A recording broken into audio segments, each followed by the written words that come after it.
Welcome to the Gritty Podcast. I am your host, Brian Call, and I'm here with my brother. What's up, guys? Brent Call. Hi. Today's podcast is with my uncle Kevin Call, and John Adams. And my uncle has been a hunter, avid hunter his whole life. He has been guiding in Arizona. He owns a company called HIGHPOINT Outfitters since I can remember. And I was born in Flagstaff. Yeah, I forgot about that. I was born in Flagstaff, Arizona. That is my birthplace. And Deep roots. Deep roots. We got a lot of family down there in the Arizona area. And anyway, this timing for this podcast is great because if you have been following along with Gritty, we have discussed our Coues deer hunt, mule deer, javelina, small game, and such in Arizona. We just returned from that. I had a great time with Stealthy Hunter, great time with David Brinker, great time with Hunting Public, Hush, Randy Newberg, Sam Solholt. Like, we had a crew down there. This is my second year hanging out with Arizona Game and Fish. Love those guys. Can't say enough about the state. The state has a lot of options and hunt opportunities that a lot of people haven't been aware of. We're trying to bring some light to that. Usually in the past, for years, I used to think of Arizona as a draw-only type state, a big hitter state where every 10 years I might hunt it. The reality is it's an annual state. It's a state you can hit every year. On this podcast, my Uncle Kevin talks about hunting opportunities in Arizona for both the person who wants that 400-inch bull elk and then other opportunities where with 3 or 4 points, you could draw the same exact unit in a different time of the year that you would, like unit 9 or 10 in Arizona for elk. You could draw that late season and throw your name in the hat and draw that pretty easily. It's a different time of year, definitely a different challenge, but I mean, you get to chase 400-inch bulls. So there's a lot of things that are overlooked in Arizona. And every year I try to do this podcast with my Uncle Kevin about this time of year, because the draw is coming up. I think it's February 12th for antelope and elk. Yeah. And the tag deadline to apply for Arizona for the rest of the species like mule deer and such is June 11th. We cover things on this podcast from like bear hunting, bison to elk and deer, the traditional stuff.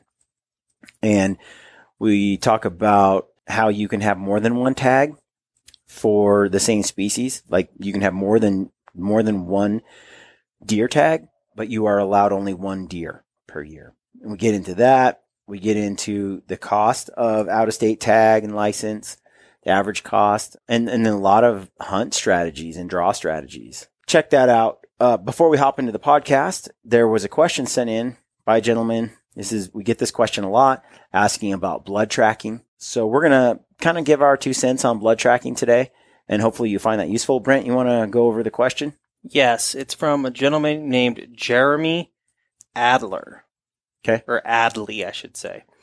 Hey guys, love the podcast. I'm new to hunting. I picked up both a trad bow and a compound bow and hope to harvest some animals for the freezer this fall.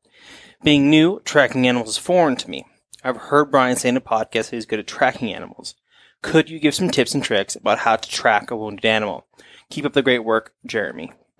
Thank you, Jeremy. So blood tracking and tracking animals and there's so many ways, so many things that matter. I'm going to try to be as quick as I can so we can get on to the rest of the podcast. First of all, if you can use a dog, do it. Just skip human tracking altogether. And the reason I say that is it's amazing what a dog can do compared to a human. There's no comparison. We're not in the same universe when it comes to tracking ability. A dog is on another level. And it used to be that it was quite illegal to use a tracking dog in most Western states. That is not the case anymore. My friends over at the Hunting Public, they did a great episode that I recommend. Brittany, if you want to bring it up on the other screen here for those that are watching on YouTube, here is a video from the Hunting Public, and they published this show on November 5th, 2018. There was our buddy B Mac wounded a buck, and they were having trouble finding it. They brought on a blood tracking dog that they hired a guy to come in and help them find it. You get to see a blood tracking dog in action. It's pretty cool. You really learn the difference between what a human can do tracking game and what a dog can do tracking game. And like I said, it used to be illegal in a lot of states. It isn't the case anymore. Brent, if you'll bring up this map right here, you can see the state regulations. Everywhere where it's green, it is legal to use a blood tracking dog. Everywhere where it's red, it's not. This is the unitedbloodtrackers.org. You can go to unitedbloodtrackers.org and you can find all the information you need to find on using dogs to track wounded game. And as you can see, you can use a dog in Montana, Idaho, Utah, Colorado, New Mexico, Texas. Unfortunately, you can't use one in Wyoming. You can't use one in Nevada. You can't use one in Arizona. You can use one in Alaska. You can use one in Ohio. You can use one.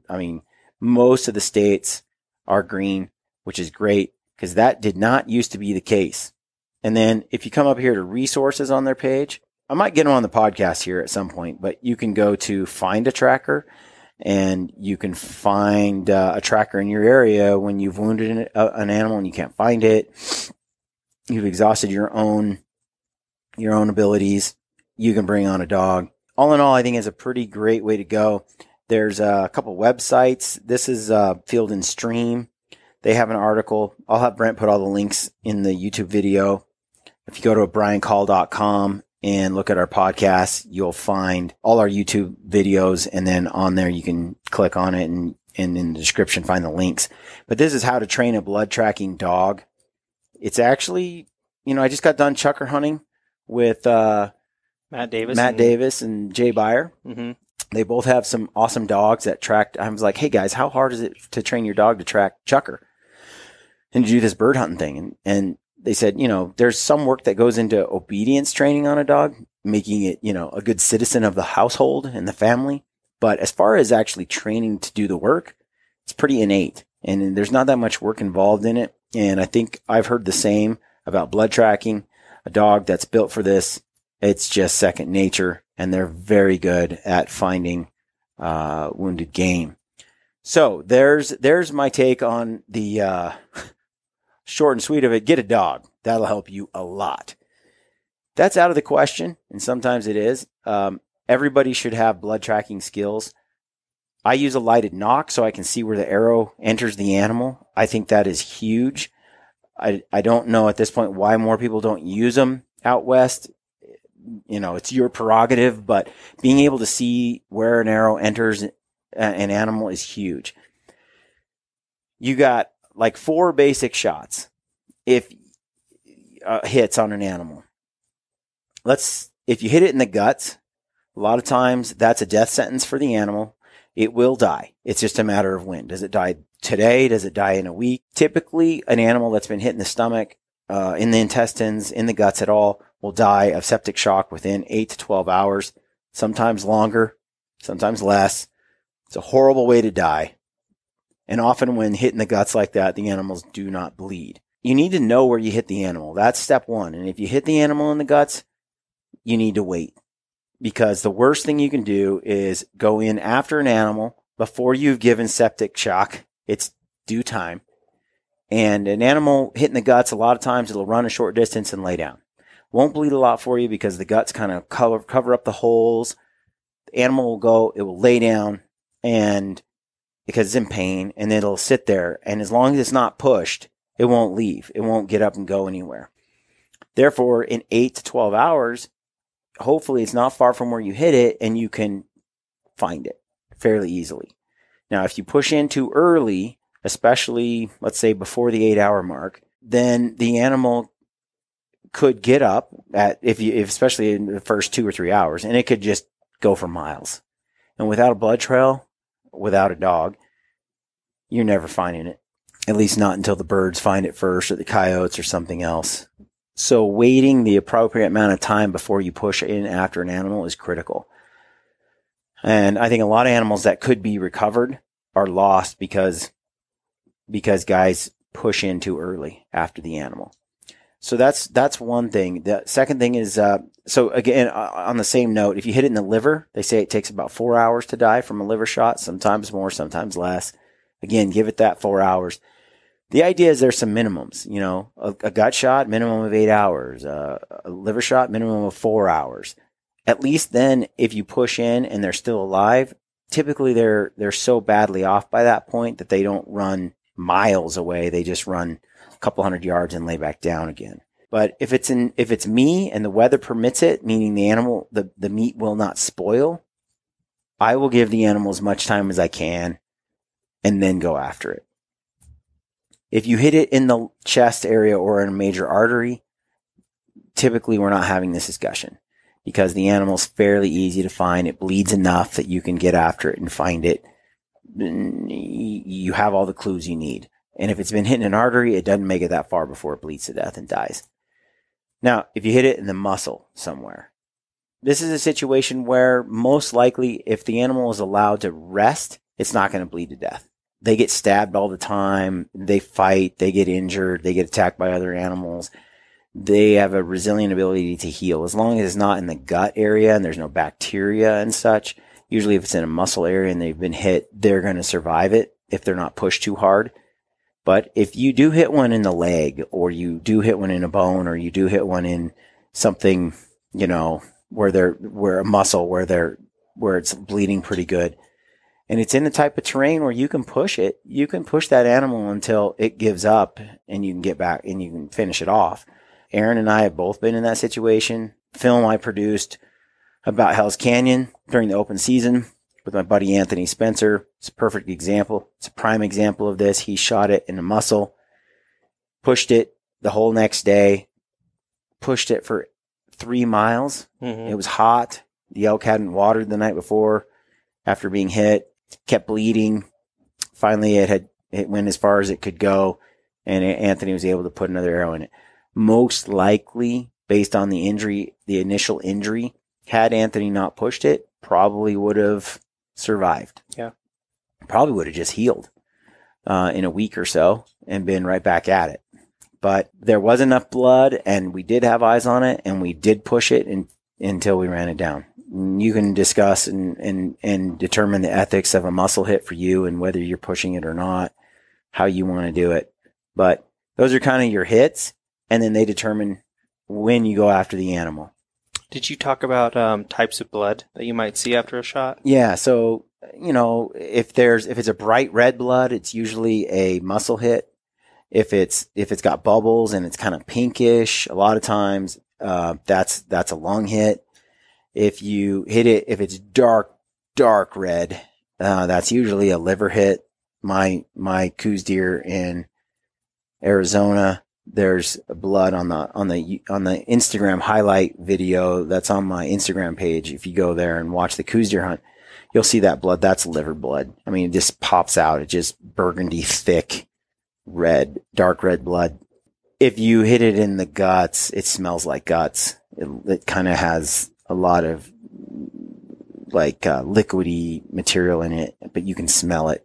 You know it's guts. Now, let's say you kind of know all this. Now you're going to actually track the animal. I think the biggest mistake guys make is they just charge ahead. They're not patient enough. They're like, the blood trail has ended.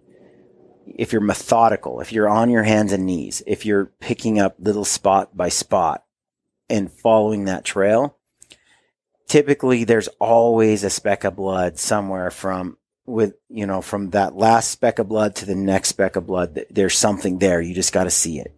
You're looking at the grass. You're looking at the leaves. It's like a magnifying glass.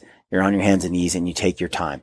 I've said this many times. Like Ryan said, patience kills the buck. Well, patience also finds the buck. Patience is one of the greatest skills you can have when you're tracking a wounded animal. So piece by piece. And then let's say a blood trail ends. Often you can pick up that blood trail again in 10 or 20 yards. Sometimes they'll sprint or jump or do something where they don't leave a consecutive trail. They move too quickly from one spot to the next, but then they slow down again and they start walking and you can find the blood again.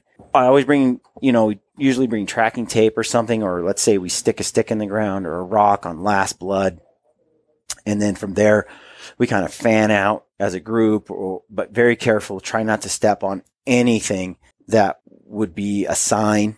You know, I hate it when I have guys walking through my blood trail. It's like, dude, like this is a forensic scene. Take your time, find that blood, go on to the next step, and you just painstakingly find your way. Most of the time, you'd be shocked at where an animal goes. I mean, if you were, oh, he's on this trail, and so you just start skipping ahead and following the trail down the mountain, it's like, that's a mistake. He may have done that, but often what you'll find is for some odd reason, when you're on your hands and knees and you're picking out each itty bitty step, each bit of blood, you'll find they went right.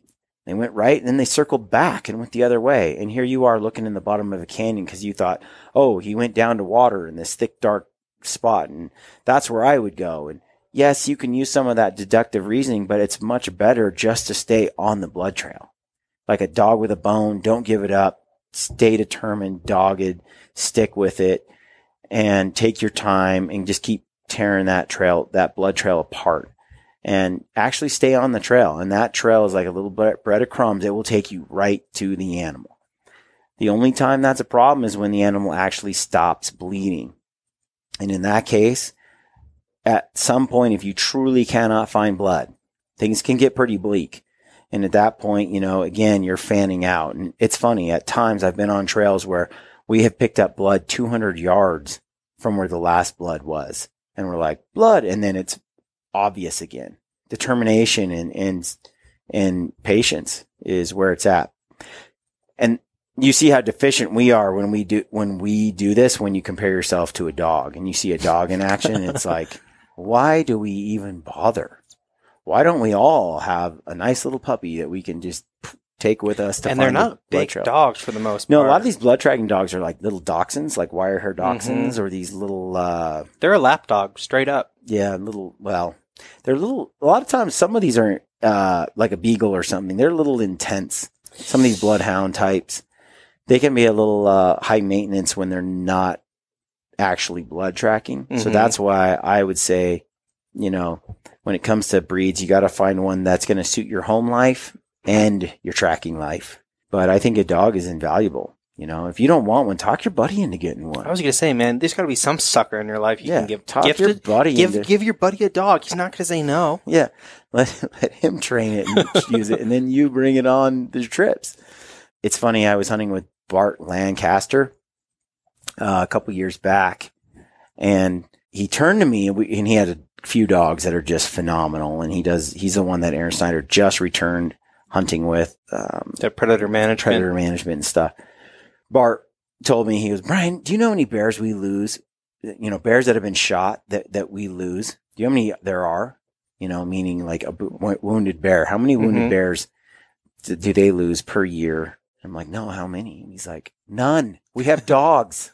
None. Not one ever gets away. If it gets an arrow or it gets a bullet, it starts bleeding, their dogs, it's done. It's not going to escape those dogs. They're going to find it and finish it. In one sense, think about all the animals that might get hit or otherwise get not be found because you don't have the dog with the nose.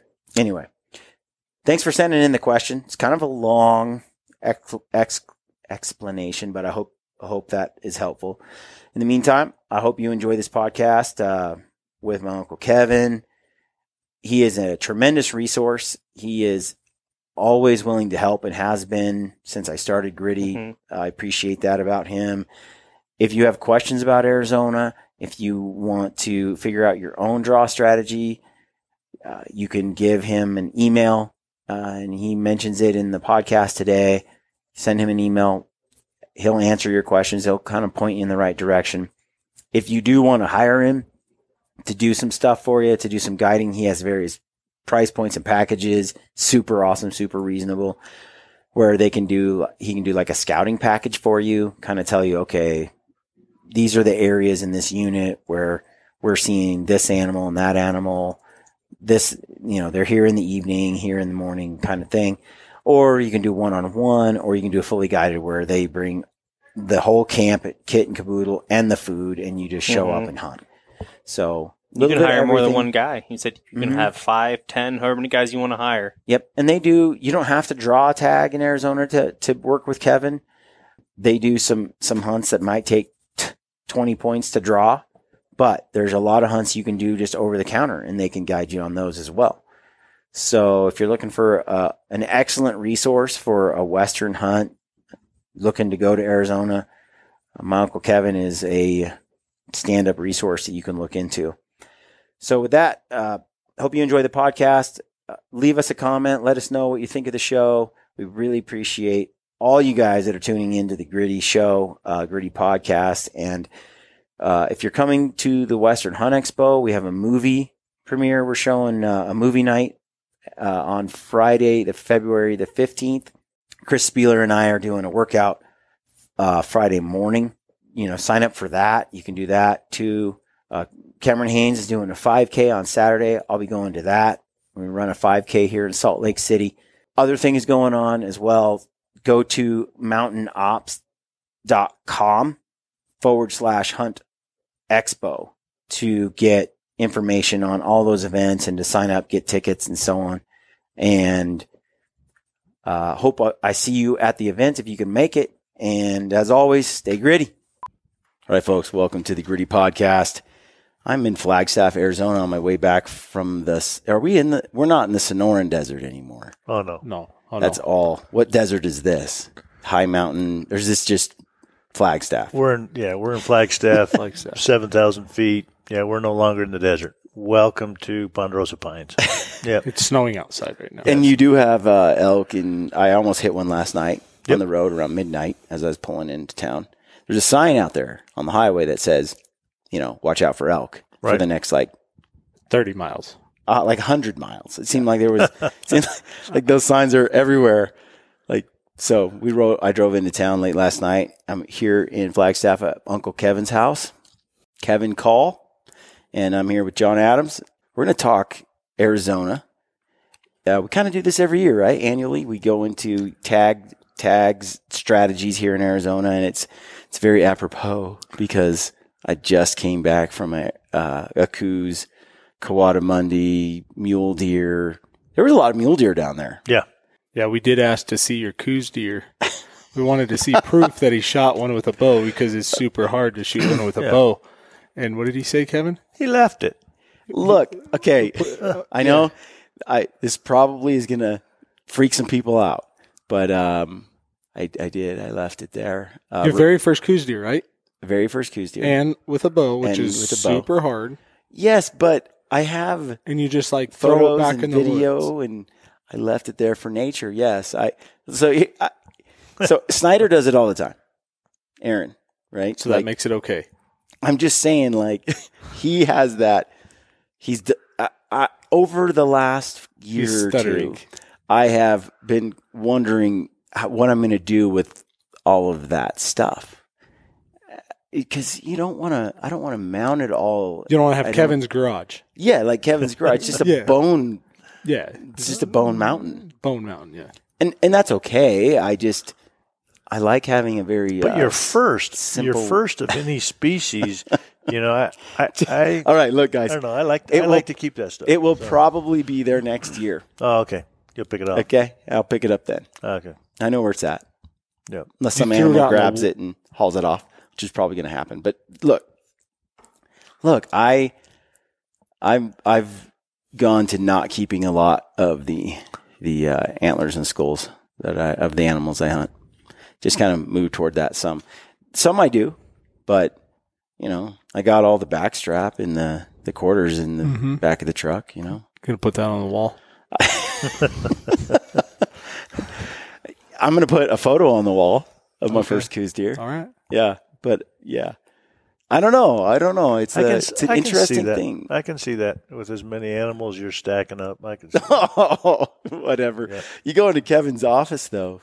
Years ago, I remember seeing just walls of photos that has an animal and a date and the people you're with. Just boom, boom, boom, boom, boom, and that right there is memory enough. Yeah, that's special. I took my photo wall down. I loved it. I liked it too. So what prompted the removal? Something different? No, it's been a long time. I had to put cabinets on the wall, right? Had to make it an official office den area. So the pictures had to go. No more wall space. So John's just still but it's all good. Trying to compute here. I don't get it. Who was just here? What was Ryan Lampers. Yes. Okay. So we're like, oh, let's see your coos deer, right? We got to hold it. We were That's like a nice looking buck. at it, feeling it. That was cool. Yeah. Hey, go get yours. There's a photo. I mean, You can Photoshop a coos deer in somebody's hand nowadays. Like, there's no proof. Ryan was there. I got a witness. But no, I just, even like my moose in BC, it was an incredible experience. I've thought about whether I ship it back or not. I'm not a rich man. You left the moose there. Yeah, but Don't tell I'll me you left the moose there. I'll ship it in. I didn't bring the cape. It's an economic thing too. Expensive. Yeah, it is. It's really expensive, and I'm really paying when I go on those trips. It's the experience, it's the adventure I'm seeking, and the antlers on the wall at home, they're not as important to me. I could see leaving a coos deer, but a moose, not a chance. That's my dream hunt.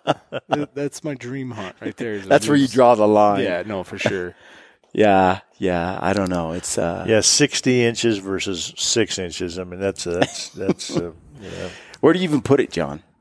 Doesn't matter. You'd find a place. Oh yeah, Yeah. above the headboard. local sporting goods shop, someplace. Yeah. So this year we hunted in Colorado together, and kind of an annual family thing that goes on down there, and that's the last time I saw you guys, and Anthony and Brock. Brock scored. He shot a bull elk, and he shot a Giant mule deer. Giant mule deer. In fact, we were just talking about this. A bigger mule deer than John has ever shot. Oh, easy. Yeah. That was a good buck. How old is he? That was a good 11, 13, right? 13. 13. And just to know that he came from our unit, that style of buck. I mean, we see him.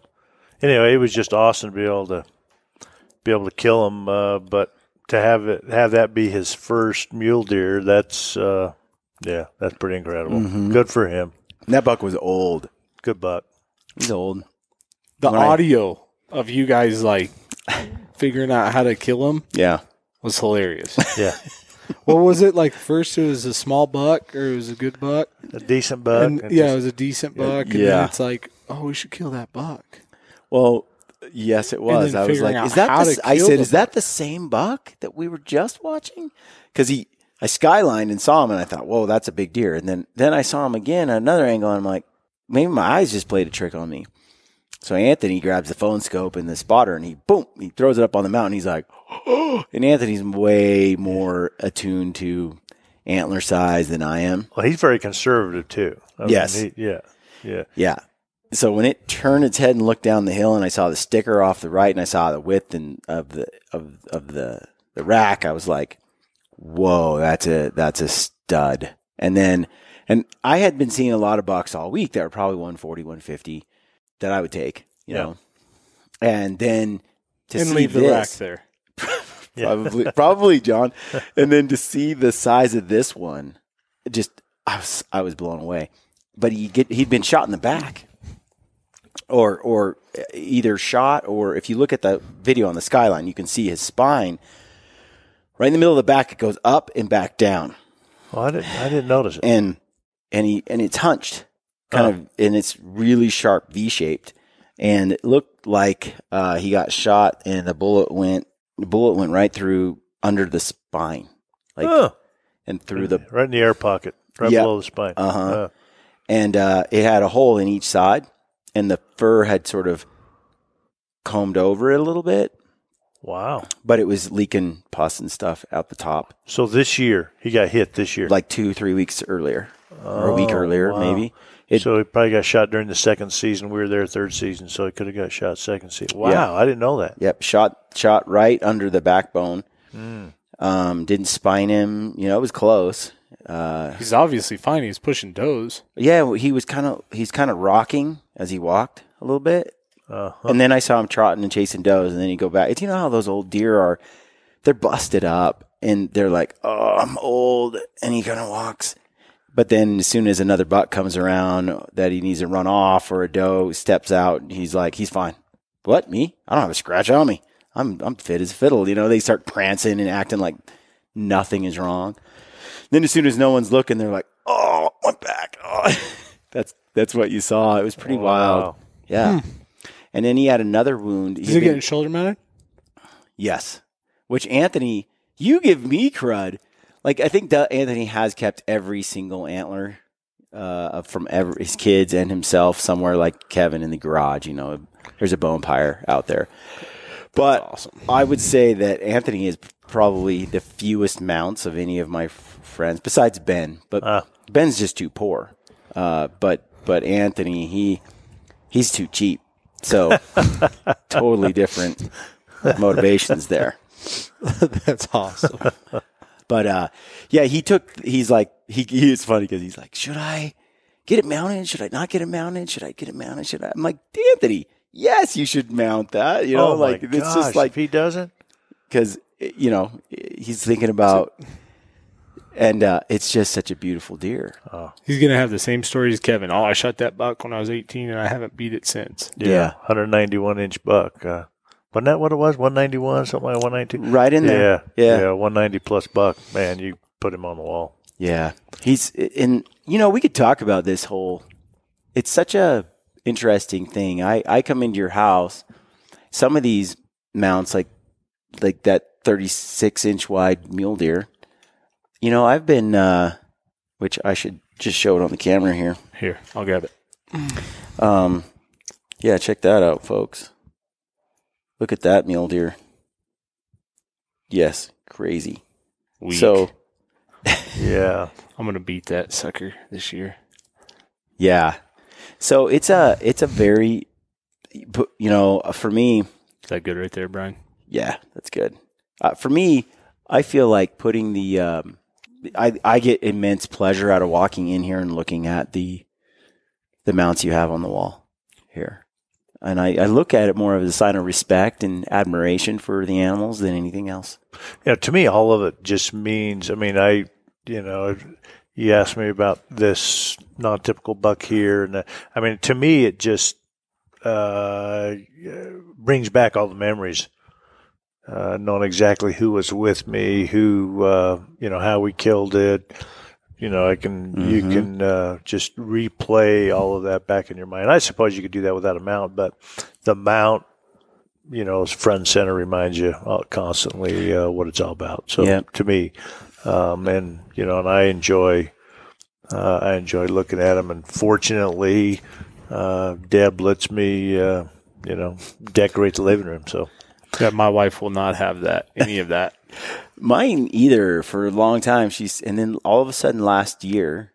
Oh, there's hope for me. She said, hey, we need to make sure our next house has, that a good vaulted ceiling so we can put all your mounts in there. And I was like, who is this woman? And where's my wife? Like, what have you done with her? Like, she's been taken by an alien. Like, I just never expected that. And all of a sudden, she's like, yeah, let's do that.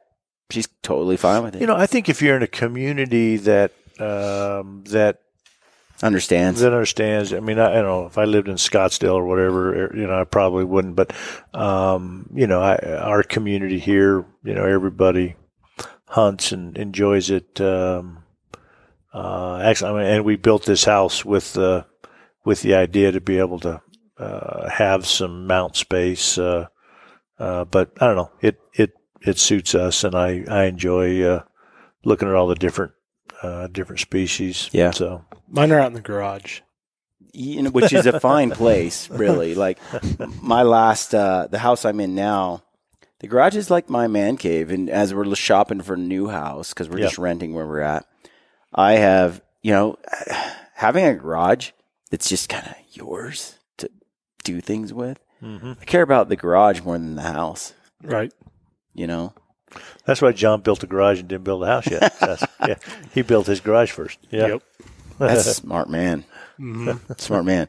So I just got back from hunting coos deer in southern Arizona, right on the border, Mexican-Arizona border. And I saw some giant bucks, big coos, deer bucks. I saw some beautiful mule deer. Archery would be awesome. These are over-the-counter opportunities that anybody can partake in the United States. Public land as far as you could see. Other small game opportunities are also available. And the more I spend time in Arizona, the more I've realized that Arizona has a lot more to offer than people realize. And you've been guiding in Arizona for how long, Uncle Kevin? We're coming up on 14 years, somewhere in there. 14 years. Yeah. And you grew up here your whole life and hunted it. I did. As a kid. And yep. So, you've got a whole lifetime of experience here. Right. A lot of people, we've said this before, a lot of people think about Arizona and they think that the draw opportunities are a 10-year or 20-year wait for something. But the reality is there's some incredible hunt opportunities here every year without any points. Yep. So I want to get into all of it today. Okay. We've done this before, but tag deadlines are the application deadline to apply in Arizona is coming up in February 12th. February 12th for our elk and antelope. So elk and antelope come first. That's right. Deer, sheep, other species will come the second Tuesday in June. Okay. Yeah. So we got February and June deadlines. That's right. So let's talk about, before we get into applications and that, let's say a guy wants to come down here and, he has no points, kind of like the boat I'm in. Mm-hmm. Okay. And he wants to start hunting in Arizona. And his priority is, I just want to go on a good elk hunt, a good deer hunt, a good antelope hunt. Just wants to come out and hunt. Yeah. And let's say he's a bow hunter. What's your strategy if you're that guy? Well, the best opportunity, I mean, John, I'll let John talk about his, he just guided somebody Saturday and Sunday just yesterday on over the counter. For archery deer is our best opportunity here in Arizona. There's no draw you can hunt in August, you can hunt December, and you can hunt January in various units. And that's how you were hunting in January just, a couple days ago, right? So, no draw, just buy a tag and go. Unlimited opportunity, and a lot of units in the state give you an opportunity to hunt 3 months out of the year. So it's fantastic, and a lot of people will draw a javelina tag. Unfortunately, those are draw tags in January, but a lot of leftover tags. So it's nearly 100% draw. So if you pick the unit that you want to archery deer hunt in, you can also draw a javelina tag and be able to hunt javelina and deer, and then unlimited small game opportunities, right, with quail and ducks and rabbits and on for that type of stuff. But unlimited opportunity for archery deer. Elk, a little different. All of our elk tags, all of our antelope tags, whether it's archery or rifle, are all done in a draw system in Arizona. There's deprivation hunts for elk, but they're tough. They're tough, and for a bull to kill a bull, it's a little harder during those hunts. But there is cow tags that are easier. So then that's when draw strategy comes in, right? With our elk and antelope coming up, you need to decide, what your draw strategy is going to be. And you have two choices in Arizona. Some people get confused because the application, or when they go online, there's actually 5 choices. But there's really only 2 choices for elk and antelope. Once it's kind of a 3-tier draw system. There is a true preference draw. The first draw is a preference draw, so anybody with all the points or bonus points, there's a bonus point pass. Those folks get the points. So that's the first draw. Then the second draw is a pure random draw, and they look at your first draw, your first choice. If it's full, they look at your second choice, and that's the second phase in the draw. And then the third phase is to look at everybody's third, fourth, fifth. Well, by the time for elk and antelope, by the time they get to your third, fourth, fifth, there's no tags in that third, fourth, fifth. Sometimes there's been some archery cow tags that roll into that, but not often. So, in effect, if somebody wants to kill a bull or kill an antelope, you have two choices. And so that's just a quick rundown of the draw. Now, 80% of the tags are done in a random draw. So anybody, you say, well, I don't have any points. Well, still put into the system because you could actually draw with no points. 80% of the tags are in a random draw. 20% of the tags go in the preference draw or the bonus point pass, and it's a pure preference draw. So 20% go there, 80% go in the random draw. Now, non-residents have a 10% cap. In any given unit, the non-residents cannot draw more than 10% in any given unit. 2 years ago, they changed to where some of our units, most of our quality units, the 10% cap was being met in the preference draw. So the only non-residents that were getting tags were people with a lot of points. So they changed that to say only half of that 10% cap. Half goes in the preference draw, the other half goes in the random draw. So non-residents can draw any tag in the state in the random draw for elk, antelope, deer, all of our tags. So, people with a lot of points suffered because now they have doubled the time frame that they have to wait for a preference tag. But in effect, it's positive. In our opinion, it's positive because once they drew a tag, they would never come back to Arizona. Now they'll come back to Arizona because they actually have a chance. Right. Kids coming in, right? We're always promoting new hunter opportunity, and those new hunters had no chance at a tag. Now they do. Kids that you're trying to get drawn for your kids on and on. So there's I think overall it's a positive thing. I agree. That change it. I think any states that have a preference point system, to some extent, it's a dead end. It's a dead end. Eventually, you have point creep, and it's impossible for someone to draw a tag. And that de-incentivizes people to go in and apply anymore because it's like, well, I'd have to apply for 100 years to get a tag. That's right. It's like you could do the math. Yeah. So it doesn't make any sense to me. That's why I like what Arizona did. I think it was a painful moment for all those people who put in for 20 years, and now their odds went way down. But it was most states I think that have gone to this it's a smart move. At some point you got to rip the Band-Aid off and just deal with it, and Arizona did. I think it's smart. Arizona was one of the first. I think max points now is 29. And so it started 27 years ago. Mm-hmm. And so we were one of the first out of the gate, doing this bonus point system. And they were now one of the first to revise. So I think a lot of states are likely to follow suit to revise. It is a process that's likely to, run into some problems in other states as well. So, yeah, when it's a straight up lottery though, everyone gets a chance. Every year I'll apply. Yep. If it's a situation where there's no point, I'm going to move on to a different state. Yeah. You know? And unfortunately, I think long term that really hurts the state. Yeah, there was like the guy that just showed up this Saturday and Sunday was coming on a family vacation. Called us on Tuesday, said, "Hey, is there anything to hunt?" I'm like, "Well, there's archery deer going on." He said, "Let's go." So we went out Saturday, Sunday, bought his license. I'm like, "You might as well apply for elk." He's not a big trophy hunter.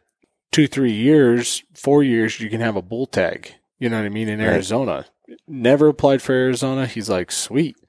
So him and his brother are going to start applying in Arizona. You know what I mean?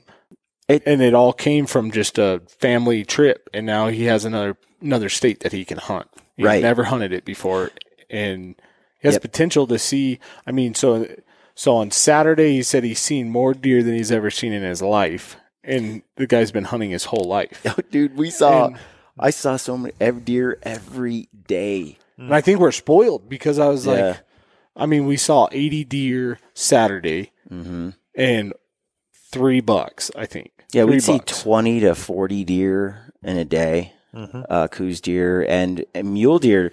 A lot of the guys in camp, like the hush guys and the hunting public, they tried their hand at coos deer. This is their first time and with a bow, and they were like, this is really hard. So they found mule deer in the desert flats, just a little bit north of where we were hunting in the mountains, and they started chasing mule deer every day, and they were getting stalks to 30 yards, 40 yards on mule deer, and they're like, dude, we could do this. This is actually really fun. They're easier to see. They're just not as alert. They're more made for bow hunting. Mule deer. For sure. Yeah. And so, but you guys only killed coos deer. Yes, because they only realized the mule deer were an option the last day and a half. Of like a 6-7 day hunt. I knew they were an option, but I'm all about the coos deer, man. I'm all about the whitetail. I love those. I get really excited over a Pope and Young, Boone and Crockett type coos deer. Gets me super excited. Yeah. Whereas 150 or 60 in desert mule deer doesn't get me excited. Don't know why. Yeah. Don't know why. Part of it, Ryan and I were discussing it. I think part of it is the mountains. Like the coos deer were in the mountains, like straight up cliffs and rocks and in this desert environment that is, you got these tocatilla plants and all this just cactus, and I don't know, it sort of has where the mule deer were just in dirt, and cactus, like and flat. I don't know what it is. And then the way that they're so aggressive and switched on, and they're chasing and running, and those whitetail are just wired tight. Yeah. And the mule deer are like, "What's up? I see you over there." Yep. And the does kind of trot and they follow. Those whitetail though, like the does will book it up a mountain, and that buck will follow them all the way to the top, and then they'll come all the way back down. You're just like, man, they cover some ground. So I don't know, but you can buy a mule deer. You can buy your deer tag in January. Deer tag. That's right. Let's say you buy a deer tag in January, you get your license in January. And you buy your tag over the counter. The tag was $300. Yep. I think the license is $150. 160. Right? 160. 160 non-resident. Okay. So you got your license and your tag. Okay. And as far as states go, that's pretty reasonable, as a non-resident Western state hunt, and then let's say you don't tag out on a mule deer or coos deer in January of 2019.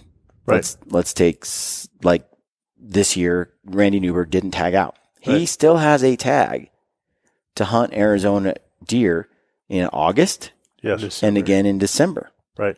So if you don't get it done in January, you can come back in August, you can come back in December and throw your hat in the ring again and give it a try. And you can do that all on the same. And then the other thing you can do, let's say you bought it August 20th or January 20th, your license. Right. You can come back and you don't have to buy a second license because it's good for 365 days. Right. Just because December 31st rolls around. Right. You bought your license 2019 in January 20th. The license is good for 365 days. But the tag is a calendar year. Exactly. So that means you can come back and just for $300 you can buy your tag. Right. You don't have to buy another license, and as long as you kill something before January 20th, still good. You're good. Yeah. That's pretty cool. It kind of messes with my head, but it's pretty cool. Yeah, but it helped a lot of people out for non-residents for applying. So say that you were going to apply for deer and elk, or antelope and elk. Don't buy your license on the very first day that the applications are available to apply. You know what I mean? Right. Wait until like the middle of it, and then next year you can apply again on the same license. No. What's the strategy? Okay. You can get caught with this, and you got to be real careful if you want to get 2 draw cycles out, and it's near impossible because when you apply, your license has to be active. It's got to be active at the application, not the application time, but at the draw cycle. Oh, really? Yes. So when they draw your tag, when they announce the draw results. Not that. Yeah. When they and I don't want to get this wrong because of the two different draw cycles. You could actually get a deer and 2 elk cycles in one, for example, or in one tag, in one license. Okay, one elk and 2 deer cycles, but you can't get 2 elk cycles with the same license because you have to have an active license at the time of the draw. Okay, so you need to be real careful playing that game. You have to have an active license when they draw. You follow me? Yeah, so you can get 2 deer applications done on one license. An elk and 2 deer because of the different time. But you can never get two elk applications done at the same time. Yeah, I'd have to think through that. To me, it's real. In Utah, you can do it. Utah, you can do it, but in Arizona, you can't. Here's my take on it. Yes. Okay, and this will sort of back it up a little bit. In Arizona, they have what they call a loyalty point. Right? Right. And that loyalty point gets you 1 extra preference point. Yep. Right? If you apply, is it 5 years? 5 years consecutively. 5 years, you get a loyalty point. That's so right. If you apply per species, is by species. Okay. So if you apply for deer, yes, or let's say elk, right, every year, yes, you're always going to have 1 more point than anybody who doesn't do that. Correct. Every draw cycle, you'll be 1 point ahead of everyone else. Yes. So you get rewarded for applying every year in Arizona. Yes.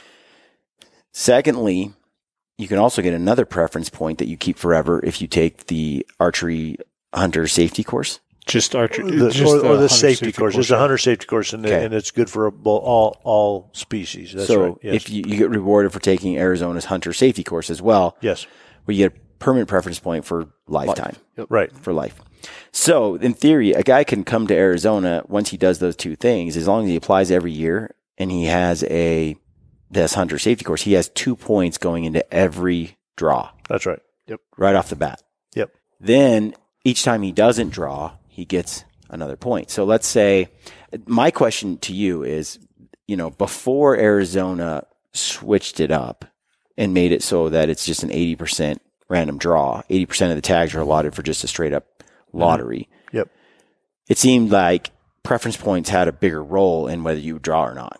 Right. That's right. Well, non-residents, that was the only way to draw is to have in the preference draw. So you had to have points to get a tag on some of the tags. On all the quality tags, and a lot of the good tags. Yes, you had to have preference points, or you weren't going to draw. So now, what's the impact of having 5 preference points compared to what it used to be if I'm a non-resident? Yeah. What are my odds? How do they shift? Well, big time. I mean, you can draw the best tag in the state with 5 points now. Before, you had no chance of drawing. And then the lower tier tags, some of our lower tier tags you can get with 6 or 7 points. Okay, elk. Guaranteed. We're talking elk, guaranteed 6 or 7 points. So with your 2 permanent, that means you could actually hunt every 5 years. You could hunt elk in Arizona every 5 years on a late archery hunt or a late rifle hunt. Every 5 years, you can hunt good quality units. Well, what's funny is you guys are spoiled. I'm telling you, you guys are spoiled. I'm starting to see this because when you say good quality units, they're off the chart kind of units. Because I'm like, well, what can I get with 2 points? Mm-hmm. And what I can get here with 2 points, 3 points, it's as good as anything I get in other states, over the counter, or with 2 or 3 points as well. I mean, you've been hunting Colorado. You go to Colorado and been hunting Colorado for, 25 years. Deer, we concentrate on deer, but we're in elk units and the elk units that you're hunting. And I've only seen one elk worth packing off the mountain. And so, yeah, we're spoiled. You can have a good quality elk hunt in most people's standards, a good quality elk hunt every 5 years in Arizona, guaranteed. And you're more likely to draw in the random draw. So you could actually draw every 2 or 3 years in the random draw, but you're guaranteed every 5 years to draw a late season hunt. We've had clients that have drawn like the hardest elk tags in the state, early rifle. The very next year, they're calling us again, telling us their card got hit. And I'm like, you screwed up on your application. And they're like, no. Bam. They pulled the hardest tag again, back-to-back years. It can happen. And that's the change that happened. On mule deer, on elk, on anything. So how many points does it take to be guaranteed to draw like a good archery mule deer hunt? Okay. Nothing. 4 points. Yeah. A stud unit, like where you're seeing like $20 a day. You know what I mean? And we think the kaibab is the best archery hunt for folks to actually if you had fun draw down south hunting the carp deer down there, think of how much fun you could have hunting mule deer. Yep. And you can not even to offend you. You're guaranteed the carp that. Deer part. So I understand your feelings on coos deer. I think you are spoiled as well. Like you just don't appreciate them, John. It's like we've had this debate before. You're like, why would you kill a coos deer if you could kill a mule deer? Right. I don't know. I'm a little Arizona weird doesn't let you decide whether that is you can weird. Use your points I will on say coos deer that or is mule something deer. I think is totally jacked up in Arizona and should be changed. Because coos deer are lesser. It's unfortunate they're not different species. They really should Arizona be because they should be managed differently. Different quotas, different numbers, different everything. But, talking to Game and Fish, they could issue as many tags as they want for both species, and you have so many mule deer. That's why it's over-the-counter archery, because the success rates are decent. I mean, for any archery hunt compared to any other state, it's just that archery deer hunting is not easy. Yeah. It's just not easy. Like you're going to put a stock on a deer every day and multiple stocks on deer if you're getting after Which we... How many deer? Yeah, how many stocks were you putting on a day on coos deer? Everybody in camp did one in the morning. Did one a day at least. Everyone. There wasn't really a day that we didn't find great bucks and go after them. Yeah, pretty much every day, and usually there was 2 to 4 good stocks a day. And this client that I just had here came from New Mexico. He said, "This is unbelievable." He said, if me and my brothers go out hunting and we see like 2 or 3 does a day, he's like, it was a great day. I know. That's what I'm saying. I've seen more deer on this trip, and 2 of the bucks were the biggest bucks he's ever seen in his life. What I'm getting at is you said 4 points to draw the kaibab archery. It's I just checked. It's 6 as a non-resident, 4 as a resident, but 6 as a non-resident. Okay. So every 4 years, if you had your permanent points, you'd be guaranteed the tag. What are your draw odds just in the random draw?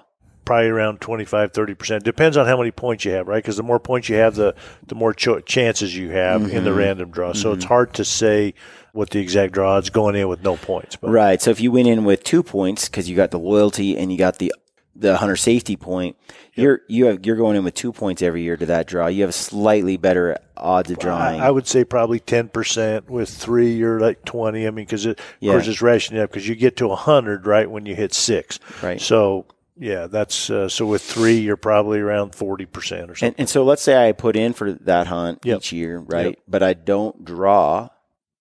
I can buy an over-the-counter hunt, and that doesn't mess with my points. Yeah. That's right. They're 2 separate tags. So in Arizona, it's unique. You can actually have 2 deer tags in your pocket, 1 draw tag, 1 over-the-counter tag, but you can only kill 1 deer per calendar year. You've killed awesome. So you've killed in January. So now your year is over. Limit is over, but you can still put in the draw for a preference point. Okay, so you can get a bonus point for $15. You can get a bonus point, which will help you in future years to draw a tag. But you've already burned your quota for the year. But you can still enter the draw for a bonus point. And you know, since I'm like an expert coos deer bow hunter now, I'll probably just kill one every January. Yeah, for sure. Yeah, you'll never have to worry about drawing tag. Yeah. You have a bone pile down there. Right, of 60-inch antlers, right? Mm-hmm. But you just as well put in for a bonus point. So that 1 year that you don't shoot straight, yeah, or like something. this right, year, that 1 year, then you can draw a tag. Then you can draw. Yeah, like this year, you should put in for a bonus point for deer, right, and still accumulate your points. Still, right. Finish the hunter safety course. Get my archery. I'll have 3 points going into the next year if I had that all taken care of. but you're going to kill a coos deer, so you're never Probably not going to need it, but John. Right. You know, what a happens wise if you man miss a shot? prepares contingency plans. Right. But the other thing that was cool that I want to mention is I didn't realize how much javelina really did seem like pig hunting, like genuine. They're like pigs, even though they're technically not a pig. Rodent. Yeah, they're rodent. Yeah, but I don't know. For all intents and purposes, they look like pigs. They act like pigs. And they taste like better than pigs. No. Our javelina are They're good. fantastic archery. I mean, Confidence boosters. That's They're what I was gonna confidence say. boosters is what they They're are. fantastic That's archery. what everybody was saying in camp. They're Yeah, like, absolutely. once you find one, it's pretty much guaranteed you're going to kill it. It's confidence It's boosters. really easy to hunt, to stalk they and can't. kill. They can't. They can't see. They can't see, but their smell is awesome. As long as and they don't smell can you. hear somewhat. They can hear decent, but they could smell What's no tomorrow. what's rough is I only saw like 4 Oh, really? the whole time. Huh. We were hunting where we were finding some big bucks in some really steep country. You had an archery javelina tag? Yes, I drew the tag this year. Uh-huh. As I didn't have one last year, and I can pretty much be guaranteed to draw it every year. Right. If I don't, I can buy leftover. Uh-huh. Right after the draw, because And if there's leftover, you're guaranteed the tag on the draw. and there were leftover this year. Yeah, so in you're my unit, there guaranteed a were a draw. whole bunch of leftover, and there's still some right now that are leftover. Yeah. And what unit were you in? I'm not. It's like a southern one, and then and there were. How close to the border were you? We were like 4 hours. So no, John, these are secret places. Hold up, brother. So you're wanting information from us? Yeah. Yeah. a one-way just, just head down to where you see the border patrol. That's where we were. Okay. They're in every video. That's awesome. But the deer were stacked in there, and the unit we crossed into various units down there because they're real close, and some of the guys in camp, like the Hush guys, they were going to drive into Tucson, which was a couple hours away. Grab because the main headquarters for Fish and Game down south is right there in Tucson. Yeah. Get to Tucson, and you can buy an over-the-counter javelina tag. And there's like 4 units all right there where there's tons of javelina. The unit I was in, I think they sold out like a week before I got here, so they were left over. Uh-huh. They sold out all over, but there were a whole bunch that weren't. So you're guaranteed that tag if you want it pretty much every year. So it's a double. It's a bonus because you get to hunt both the javelina and coos or mule deer all at the same time in January in your T-shirt with a bow and arrow. It's pretty dang sweet. Yeah. Good time of year to be in the desert. It really is. It's the weather's perfect. It's not too hot. It's not too cold. It's awesome. Yeah. And it's the rut. Those animals were insane. The mule deer were being stupid. The coos deer were being stupid. My question is, can I get on a coos deer rifle hunt and see the caliber of bucks I was seeing that I see in the archery? Because I feel like some of these bucks, they're only betraying their location because of the rut. Yeah, the peak of the rut is January, 15th to the 20th, somewhere in that, and that's right when you were there. So that is the peak of the rut. These late December coos hunts are good, just starting to, Pre-rut. Yeah, but the big bucks don't hit the rut till middle of January. And I was there last year, and I did not see in the same locations. I did not see the caliber of bucks. It was 2 weeks after this trip, the timing, a little bit later in January. Yeah. I did not see the same caliber of bucks running around as I did this week. Yeah. Yeah. And I got to think it just is, they're just a little less cautious right now than they were before. Yeah. Maybe they were tired. Maybe the rut maybe we were coming in too late to the tail end of the rut, but I really expected to see more rut activity with big deer, and I really didn't. I just saw a lot of little bucks chasing does. And the mule deer rut a couple weeks prior. So the mule deer generally right after Christmas. So yeah, right there around the 1st, that's when the peak of the mule deer rut. So the mule deer do rut a couple weeks earlier. So I can continue to build those points though. Even because like you said, that's what's pretty cool is I did realize that some guys had 2 tags. They had the one they drew, plus they had their over the counter. Yeah. And then they can fill either one, but they can only fill one. Once they've shot a deer, it's over. Right. That's right. The only thing my only complaint is I feel like it shouldn't be any deer. It should be, here's your mule deer stuff and here's your Coues deer stuff. Split that stuff out so you can kind of maximize opportunities. I think it's kind of odd to put them together. I agree, but then it would put that much pressure and lessen my chance for a mule deer tag with all those Coues deer hunters also applying for mule deer. Right now, you like it that those Coues nuts stay off your mule deer. Oh, yeah, that's nice. John, it seems selfish and sort of like. I mean, look at how many tags they draw for Coues deer, right? Pure Q. Yeah, you have to have it. So all those guys would be moving, especially to also try to be pulling a mule deer tag. The late December guys are pure Coues. They're not chasing the mule deer tags. Right. Yeah. Interesting. I'm not selfish. Sure you are. No, it makes sense. In that regard, yeah, it makes some sense, but I feel like their numbers should be managed differently. They're just completely different species. Yeah. We might get there at some point. Yeah. They've always been managed together as deer generally in Arizona.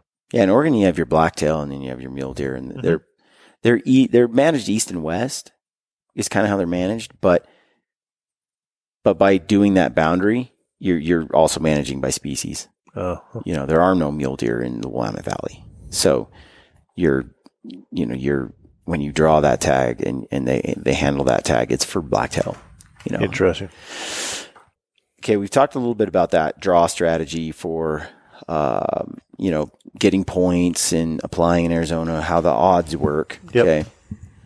And the Kaibab being a spectacular unit to just shoot for. You think it's the best in the state. And if you don't draw that with your points, you can go ahead and keep collecting points, and eventually you could draw that every 4 years as a non-resident, every 2 as a resident maybe. Right. If you had your That's right. your permanent points. There's 4 points. Yep. And then if you don't draw that Kaibab unit, you can go ahead and just hunt over the counter, and you can do that January, August, and December. Yep. That's right.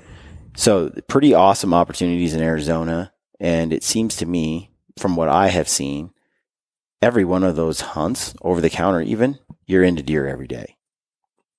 Yeah, we have good numbers of deer in most units that are open. That's the reason why they are open. We have excess deer that they're given opportunities with the bow. So we've hunted Colorado this year. We were up there, and there were people in orange everywhere. Yes, I mean, I think that this year was the height of the Orange Army. Like I've never seen or been in the pumpkin woods patch was with bad. that many hunters all trying to hunt the same spot as me in my life. Mm-hmm. This was an all-time high. Anthony was, as he does every year, he complaining about it. And Kevin, you turned to him and I think you said, "Anthony, are you killing deer?"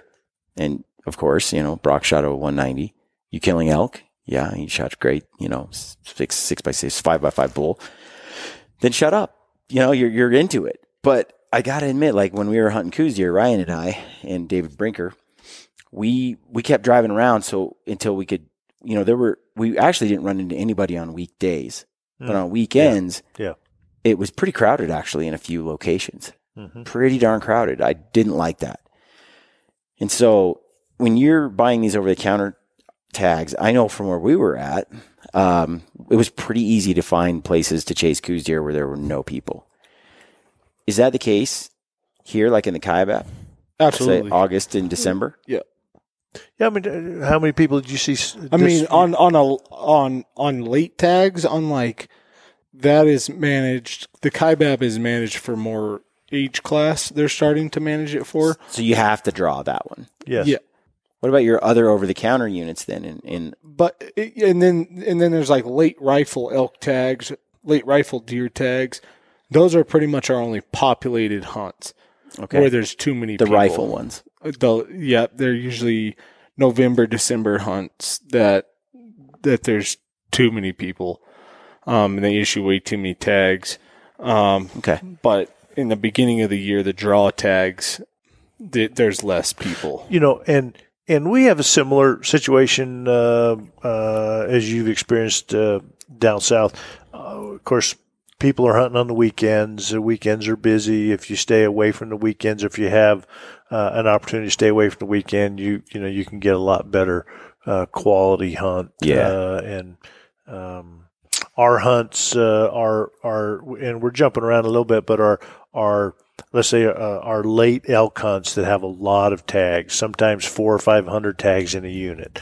Our late rifle hunts, they always start on a Friday. This year it starts on the Friday after Thanksgiving. So Thanksgiving weekend kind of turns into an elk hunt. Okay. And so you have, Friday, Saturday, Sunday, Monday, you've got people that are out and about. But that Tuesday, Wednesday, Thursday, those last 3 days of that 7-day season can be pretty good. And not as many people out and about. And so if you want to have a different type of experience, you either need to wait towards the end of those hunts, or, not put in for them. But the late archery hunt, only has, 100 tags, sometimes 50 tags in these units. And so the late archery hunt that starts 2 weeks prior to the rifle hunt, so you get the first crack at these bulls in the winter conditions. If that's what you want to have by yourself, that's a good opportunity. Okay. It's tough, of course, to kill an elk with a bow with snow on the ground. Sometimes we have snow on the ground. It's tough. I mean, it's no joke to kill a good bull with a bow that time of year. But if you would prefer to have have an experience by yourself, and not have a bunch of people, these late archery hunts are a good opportunity. How broken up are the bulls by then? Yeah, they can be broken up. It all depends on how good the rut was. Sometimes the rut was not that great this year. Right. Most of the bulls are not intact and pretty good. Yeah, every year. I actually really enjoy archery hunting in the snow. It's sort of like it's just extra challenge. As long as you have fresh snow, you're good. I mean, that hard, crusty snow that weekend gets tough. Very true, but when you get a fresh skiff and you start to track stuff, that's pretty cool. It's pretty cool. Yeah. Plus, it just has a gritty, rugged manliness to it that I value. You know? My feet get too cold. You need some good crispy boots. You see that plug right there? Yeah, I saw that. Those wind. What are they? Wind Rocker? Wild Rock. I went to BC to hunt moose. I was telling you about that. I was wearing my crispy Nevadas, and they're a great boot. They're pretty well insulated, but it was really cold in BC and wet. My feet were cold. I couldn't feel my toes when I got back for like 6 weeks. Could not feel my feet at all. It happened to like 4 of us, and it was a combination, I think, of the cold, but then also we were riding horses, and I read that, when you're in the stirrups all day like that, it kind of puts the pressure on the ball of the foot there, and it just cuts off that blood flow, and the cold is adding to it, and the nerve damage Whoa. gone. No feeling at all for like happened to Keith and happened to like 4 of us. So I put hand warmers in my feet during the late December hunts. I did too. It didn't quite, on a couple of days I did, but what I found was, then I got the other crispy boots because a bunch of the Sitka guys like John Barklow had a heavily insulated pair, different boot that's made for that. I bought those. Those are the Wild Rock boots, and heaven. Huh, really? Heaven. I'm walking out in the cold. How big are they? I got them in the back of the truck. They're not big at all. They're well insulated. They come up to like my knee. They're tall boots because I got them for the water and the mud. And we were going to be in some pretty deep water areas hunting, and you got to ford a little creek or something. I'm telling you, man, I'm like in love with them now. But I don't want to wear those in a earlier season. They're too hot. They'd be way too hot. I was cold in Colorado, sitting there glassing in the morning. I took my Kafara Whoopee and wrap it around my feet when you're glassing because it's like having down booties over your boots. It's amazing how much that little bit helps. But you throw that little Kafaru parka, it's like a half sleeping bag that you put in your pack. You throw that over you while you're glassing. You have a big puffy on. It's pretty nice, but with those boots, it's next level. I was struggling in those late season hunts, keeping my feet warm. Big difference. Gear makes a huge difference. So, let's talk about elk. Okay. Same situation. Like a lot of my audience, they just want to go on a great archery elk hunt. Something that's, in fact, any archery elk hunt. What I did this year was I hunted over the counter in Idaho. I hunted over the counter public land in Montana, both areas. Mm-hmm. Elk everywhere, calling bulls. There's lots of action, lots of other people there though too. But they were both over the counter hunts, and I was very happy with the experience in the hunt. It's an adventure, but I can have that here in Arizona. I think with a few points, a few years of waiting, and it crushes that experience. Yet you guys look down your nose at that hunt because it's not quite those type of hunts because they're not in you're just talking about 300-inch bulls. Well, for us personally, but we have a lot of clients that love to do those types of hunts, and just a regular old 6x6 bull gets me. With a bow is all I want. Yeah, and there's a lot of units right here around Flagstaff that have great elk numbers. A few more tags than our premium units. That's the reason why there's more opportunity. But there's more elk. There's piles of elk in some of our units right here around Flagstaff, and the bulls are going crazy. You can have a great hunt. Yeah, but you almost need to talk to each individual and help them pinpoint to what they're wanting. How good a shape are they in? You know what I mean? How willing are they willing to wait? Or how old are they? You know what I mean? Do they only have 10 years left in their prime? Are they young and they want to hunt a 6-point bull, a 5-point bull, a raghorn? Are they just archery hunter? Are they rifle hunter? So that is where I tell people, send us an email, call us, whatever, and let's help determine what your best draw strategy might be for what you want. There might be a guy that like you. A 6-point bull might be right up your alley, and you're willing to wait 5 years, and that's it. You want to hunt in 5 years. Then there's the guy that wants, and then there's a late hunt, the 400-inch bull.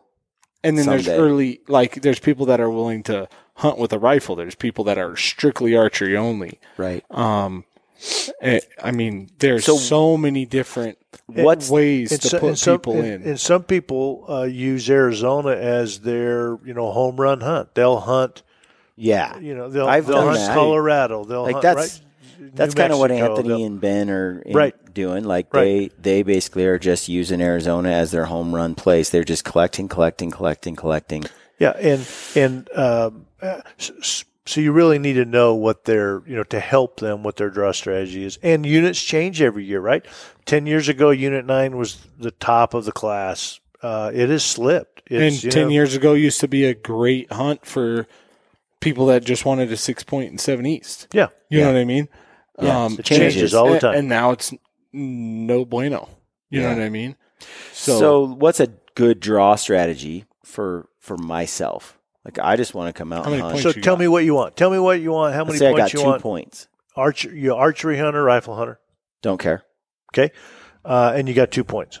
How big of a bull are you willing to pass on your hunt? 300. And what's the biggest bull you've ever killed? 325. Is this honest here? Okay. Or is this? This is, straight up. Okay. Okay. 325, I think, is my biggest bull. So 320. And so you've got 2 points, but you want to hunt. What we would do is put you in for a Unit 10 archery or a 7 West archery or maybe even a 9 archery, first choice. Okay.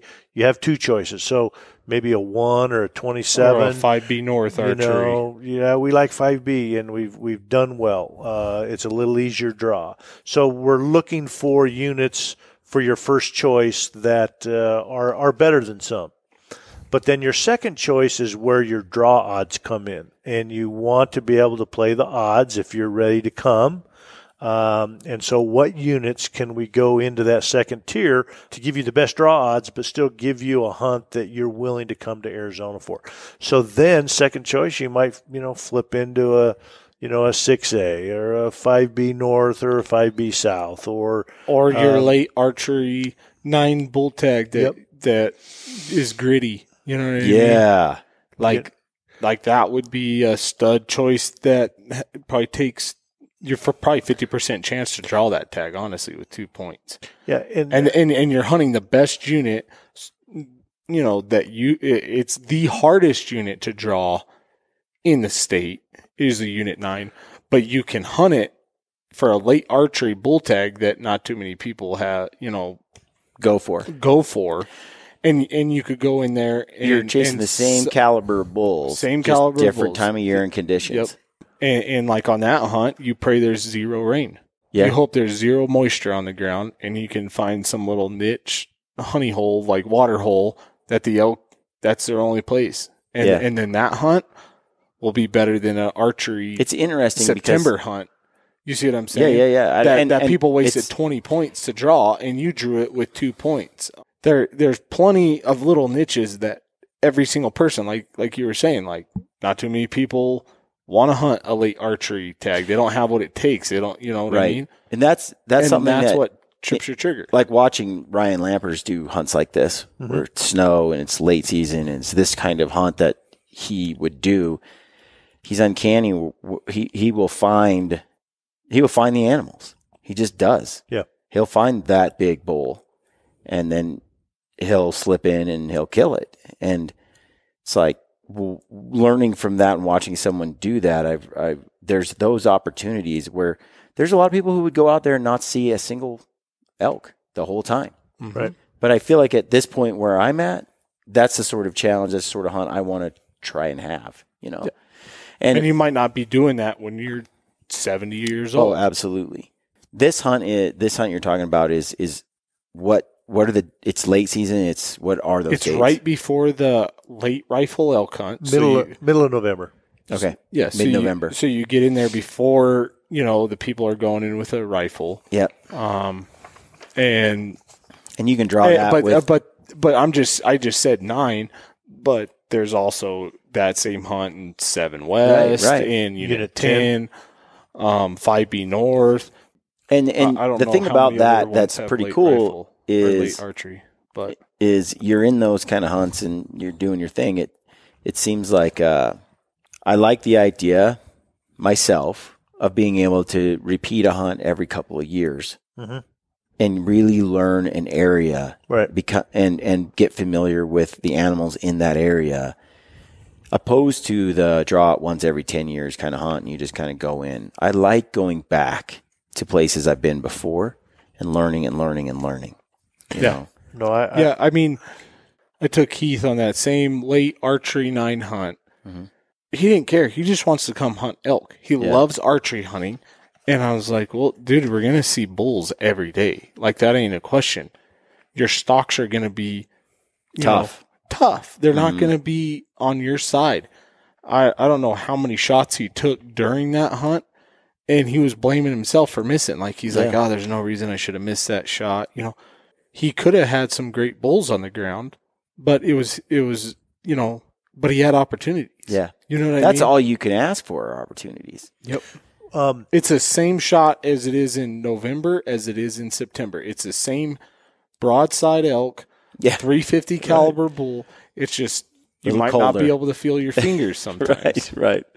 This year the season is November 15th through the 28th. So you have a 2-week season, and I'm just going to throw out the units that are there. Unit 1, Unit 4B, 5A, 5B North, 5B South, 6A, 7 East, 6B, 7 West, 8, 9, 10, 22 North, 22 South, 23, 27. All of those have late archery tags that are fairly easy to draw. So, and so, if you look at, 9, 10, 1, 27, 23, 22 North, those are all our premium units. And look how hard those are to draw for an archery September tag. Yeah.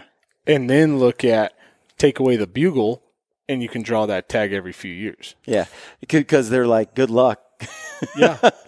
It is tougher. The elk are still in the same unit, the same caliber of elk. But we all know that the rut is the great equalizer. That's right. Like it makes what sometimes feels impossible possible. Well, and I'll just throw out, that's the reason why you kill the coos. Without the rut going on in the middle of the rut, you probably wouldn't have killed the coos. I don't even think they stand up or move. No, it's tough. So you got to know what you're getting into. That's right. It is a tough hunt. The bulls are bachelored up. They're in the roughest country in any unit.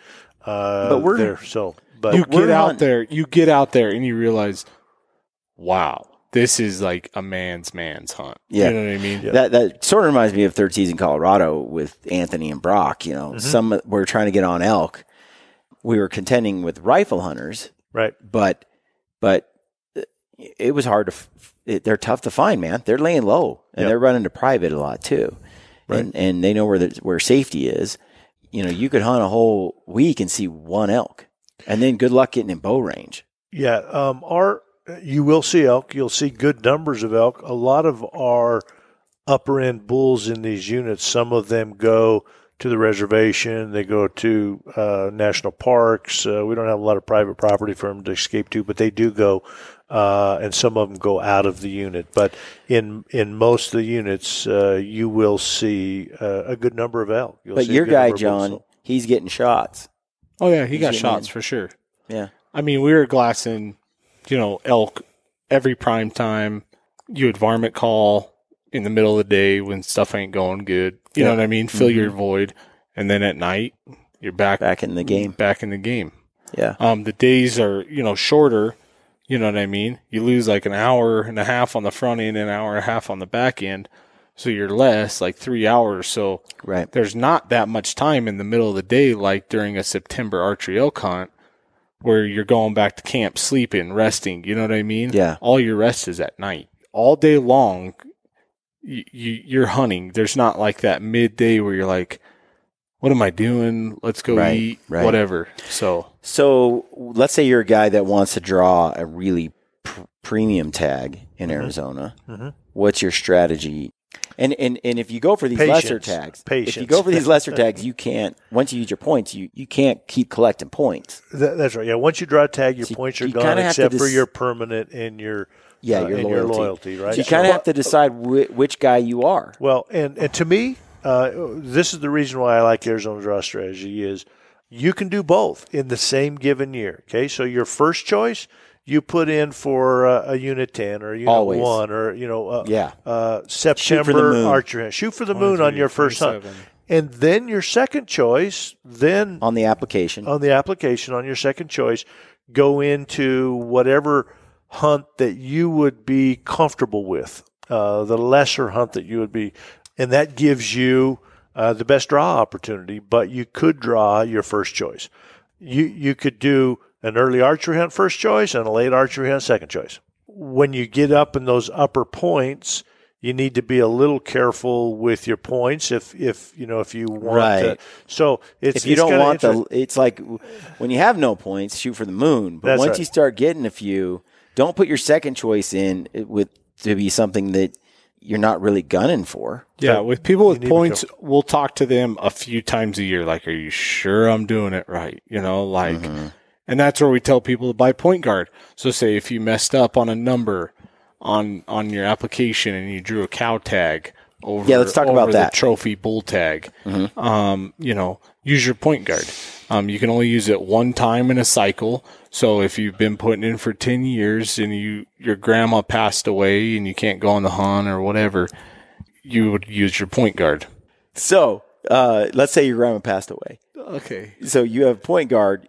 You can say, hey, Mulligan, I actually can't do this hunt, or I'm not going to do this hunt. Yep. Yeah. You don't get your money back, but you get to keep your points. Keep your points. And you collect a point as if you were in the draw. So it was how much does point guard cost? $5. $5. A species. $5 a species. So let's say you're applying for it takes you 10 years to draw an elk tag, right? And you accidentally put in for an antlerless elk when you're doing your app, and you drew the antlerless elk tag, and you're like, wait a minute. Yep. I totally screwed up. You can grab your point guard. And we had a guy that did that this year. Yeah. Was one number off, and he drew a tag that is over the counter that had it was a deprivation hunt. Yeah. So and he burned 14 points. Okay. So you get point guard, and that saves your bacon one time though. One time. In that 14-year period or whatever period that you have. Yep. As you're accumulating points for a species, you get point guard one time. That's pretty nice to have, just in case. $5. Totally worth it. Yeah, pretty critical to have. And that's new last year. And if you're putting in as a group, like that too. So if you and your buddy are putting in, and you decide that, hey man, I can't go, and your buddy's like, man, I really need to go. You guys can split ways right there. He can use his point guard. You're still going. You know what I mean? Gotcha. It's not like because it's sort of like in Colorado. There was 2 years where I could return my tag, and I can either get a refund, or I can forgo the refund and get and keep all my points. Right. But the downside is I don't get a point for that year. Right.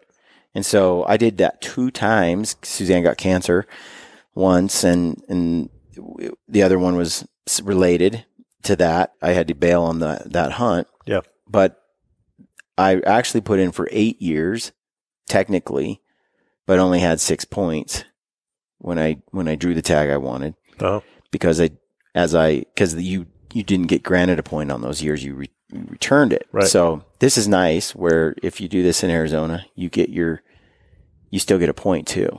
That's right. With point guard. Yeah. What are some strategies then for like antelope? They're impossible to draw, aren't they?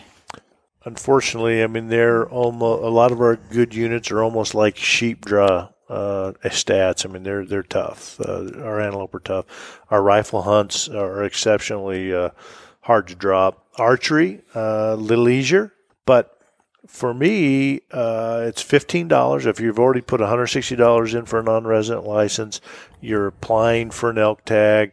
Why not just put $15 and take a chance and give us a holler? I mean, we love people that are just putting in just to be putting in and trying to get the best. We do 5B first and 10 second. Those are the units that are producing the high quality. You guys get antelope, giant antelope. Yeah, I mean, Arizona definitely has a pile in the Boone and Crockett books for sure, and Pope and Young. But number one for sure in the books, Arizona's the best antelope state there is. But it's like tough, I tell people, tough draw. Okay, if you're wanting to just go kill an antelope, go to Wyoming. Yeah. You know what I mean? Use and go kill a 70-inch, 75-inch antelope, maybe an 80-inch buck. But put in for Arizona, and whenever you come to Arizona, we're killing book antelope for sure. I mean, the people that we're hunting with, or that are clients of ours, have the max points in Arizona for antelope. I mean, we're putting in people with the most antelope points that have in Arizona. So they're leaning on us, hey, I'm at 27 points. Where should I put in this year? What unit is the best? You know what I mean? Yeah. Put in for 5B North. If we don't find anything up into that point to when your hunt's going to start, we're going to use your point guard. You know what I mean? Yeah. And you're going to draw again. Like, those type of people are going to kill an 85-inch plus buck. You know what I mean? Right. So what about buffalo? There's actually 2 draws a year. You can actually collect two points a year, but there's a fall hunt, spring hunts. We actually have hunts almost all summer now up on House Rock or North Kaibab. We have two herds right now. They're only drawn out of one herd, which is the North Kaibab.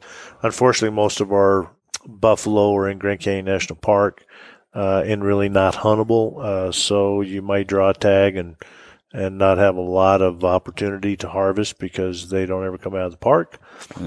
So our buffalo, a little bit up in the air right now. I'm glad I killed a buffalo when I did, because You got a beautiful one on the wall. I'm not sure I would have killed another one, but the tags are hard to get. There's a lot of people chasing because there's not many free ranging herds left in the United States. Yeah, you're up on some of that, like in other states, where if a guy does want to hunt a buffalo, where does he go? What are his best chances? Buffalo free range to be able to put them in the books if you want. If that's what you want to do, that's your thing. The Henry Mountains in Utah.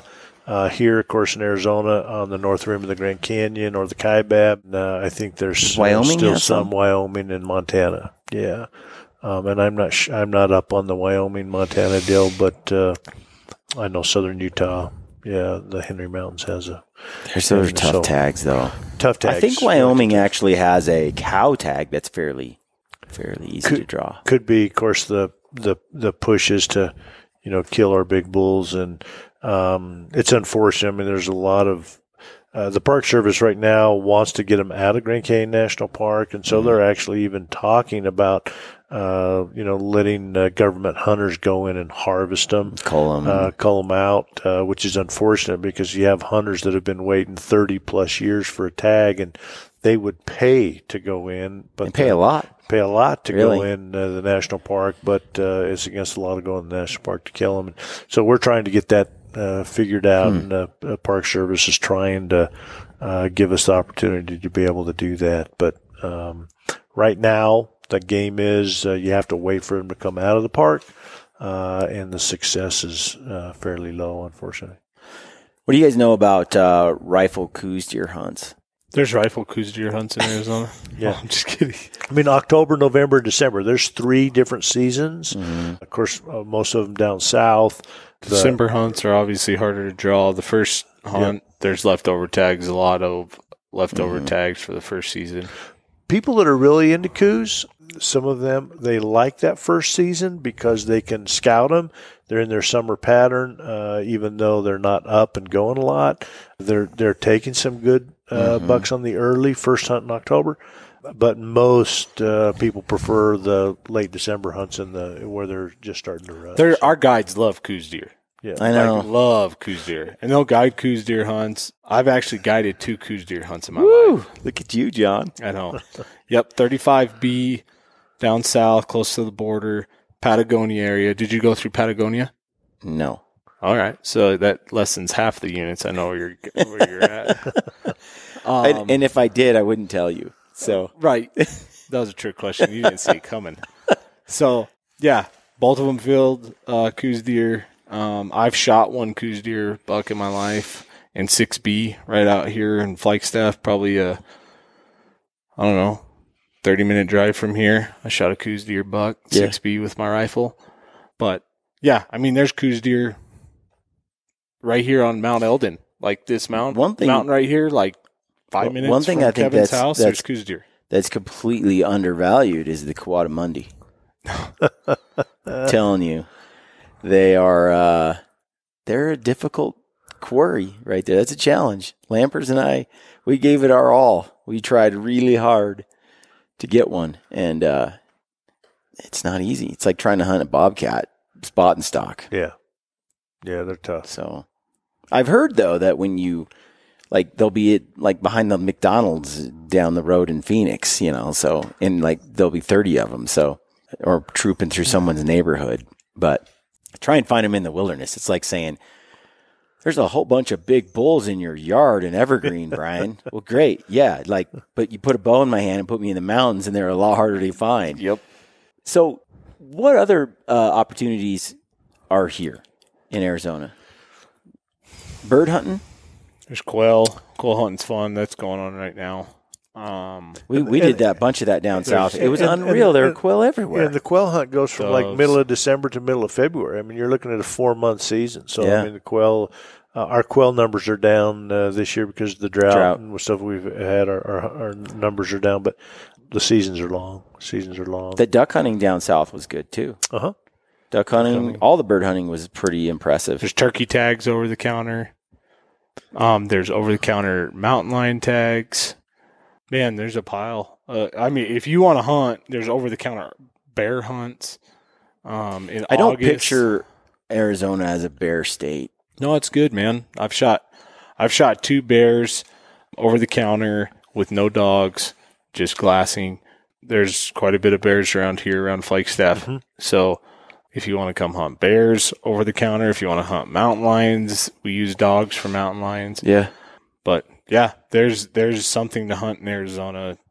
There were a million coyotes where we were at all the time. And now you can even hunt coyotes at dark. Now, oh, can you? Yep. They just opened that up. 5 years ago? Coyotes have. There's a special season for night hunting in certain units and that kind of stuff. So be a little careful. But there's we have a lot of varmint hunting.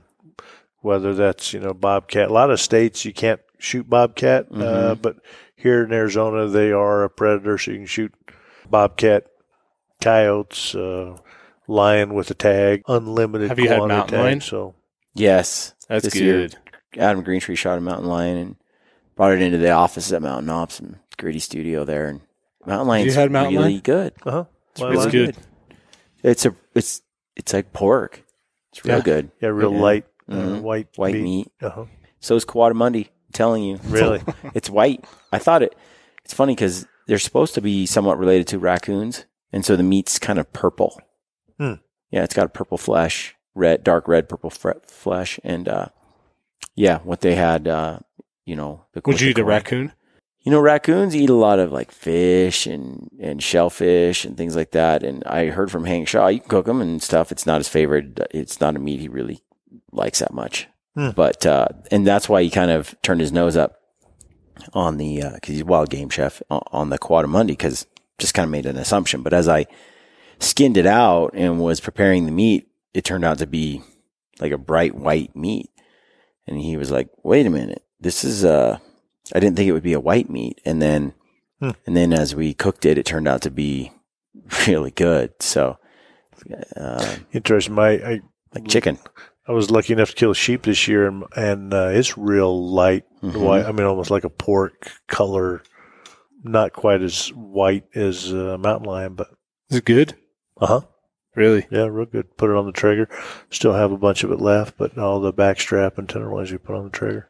Good. Yeah, I've heard people say, 2 things: that jackrabbit's horrible, and so is javelina.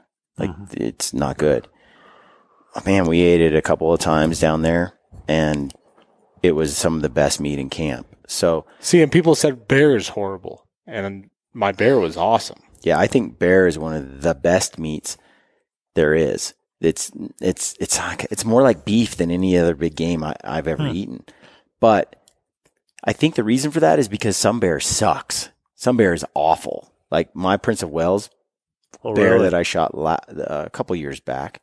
That thing didn't hibernate, they said, for a couple of years. It's just a giant, had 2 ear tags. They tracked this sucker, and he just was, they had some mild winters, and he's just like, I can eat my way through this. He just didn't hibernate. And he was huge. Looked like a grizzly bear, and shot that bear, brought him home, and he tasted like rancid fish, like bad salmon. Like he smelled it like it too. Every time we cooked it, it smelled like dead fish on the coastline, like on the, Ugh. you know, and you got to think, you know, those fish bears eat insane levels of fish skin and rotten salmon and stuff, right? As they prepare for their winter, and they gorge on that.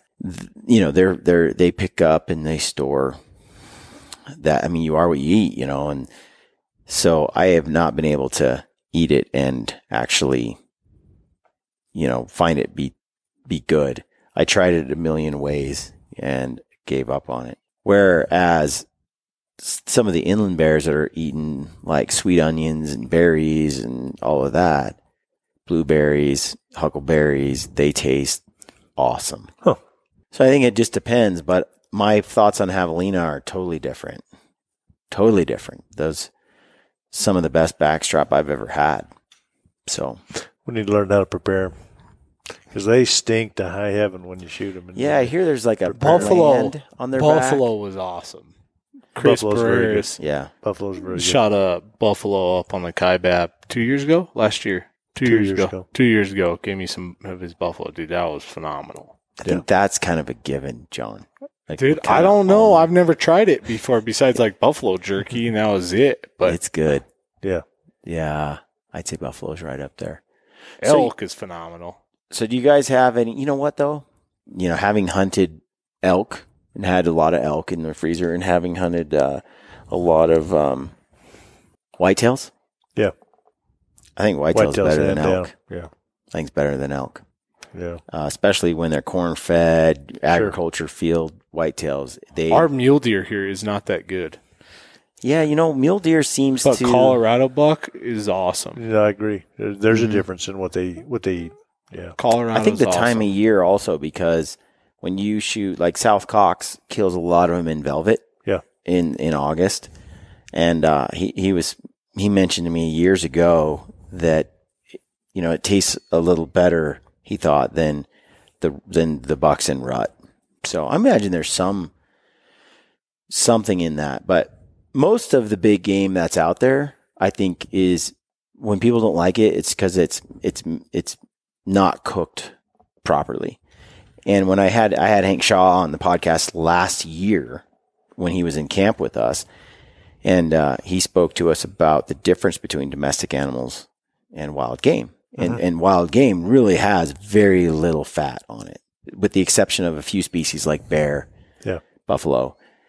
But for the most part, they're very lean animals. And so when you're dealing with a lean animal, you just can't cook it like you do a domestic. And it'll dry out just like that. Yeah. It'll be tough like shoe leather. You know, so a lot of the recipes require braising. You know, you got to cook it for 8 or 9 hours first in like a crock pot kind of thing. Then you take it from that position and then you cook it on a Traeger or a grill or whatever. Oh. And that process of braising takes that meat and all the sinew and all that stuff that's typically tough. And so that javelina cooked for 8 hours in like a beer, like, sauce, you know, soy mixture. Then it was put on the Traeger and then it was eaten, and it was unreal. So I think, you know, I have a few of Hank's books, and then Meat Eater just came out. Ranella just came out with a Meat Eater cookbook. I haven't used any recipes in that book, but the pictures it's almost like a coffee table book. I mean, makes you hungry just looking through it. Everything looks so nice. I don't know about the actual recipes. Hank, on the other hand, his books are very well done, but the recipes are really easy to follow. Like, they're not complicated. So it'll be interesting to compare it to the Meat Eater recipes. But Hank's cookbook, he has buck moose, and he has duck goose, and he has pheasant, quail, cottontail. Those are 3, and those books cover everything from like raccoons and small game, you know, to the pheasant tail, cottontail. That one's kind of rabbits and pheasants and upland birds, and they're kind of put into these buck moose because that book, you treat those sort of types of meat a certain way, and you kind of treat quail the same as you do like cottontail and things like that. So he's got the books kind of organized in a way. But his big thing is making the recipes very accessible to everyone so that anyone can look at that and figure out how to follow it. It's not like really complex where you need a minor degree in chemistry to cook, you know. Right. We should probably wrap this podcast up. You're hungry now, aren't you? Yeah, actually, I am now. Yeah, me too. I want more. I want more Kevin's bacon. Yeah. Thanks for coming on the podcast as always, and helping the audience out, figure out tag strategies for Arizona. I can't say enough. I think it's one of the more overlooked states. They don't see it as an over-the-counter, every year, annual kind of place, and it really is that. It certainly can be with the upper end hunts that you draw for. So they got it all. It's both, yeah. Mm-hmm. And we're certainly blessed, to live here and to live here our whole lives, and so we take a lot of stuff for granted to do that for sure. Yeah. Yeah. How do people get a hold of you guys, and is it okay if they contact you? You bet. Yeah. Yeah. Really the best way is to jump on our website or to shoot us an email.